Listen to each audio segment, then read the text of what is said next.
मंडळी आहे, बायकोचा परिचय. काही बघा सांगतात महाराज ही आमची लक्ष्मी आहे, काही बघा सांगतात महाराज हे आमच्या मिसेस आहे.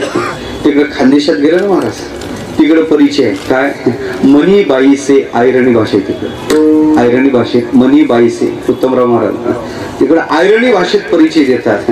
मी एका घरी गेलो, मौली दूध घेऊन आली, यजमान माझ्या शेजारी बसलेले, त्यांनी त्याच्या बायकोकडे बोट दाखवलं, मला विचारलं महाराज ह्या कोण तुम्हाला माहित आहेत का? बाबा पहिल्यांदा तुझ्या घरी आलो, माहित असण्याचं कारण काय?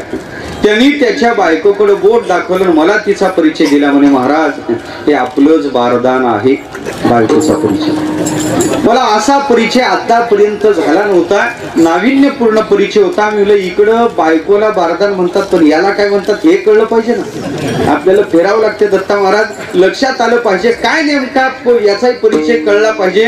ही जर बारदान आहे तर हा कोण आहे हे कळलं पाहिजे. मी थोडं थांबलो, त्या माऊलीच्या हातातलं दूध हातात घेतलं, दूध घेता घेता त्या माऊलीकडे पाहिलं आणि तिला विचारलं ताई हे तुमचे कोण? आता ती त्याचीच बायको होती, बोलायला तेवढीच खमक. तिने त्याच्याकडे बोट दाखवलं, मला त्याचा परिचय दिला, म्हणे महाराज हे आमचं ना भंगार आहे विठ्ठल.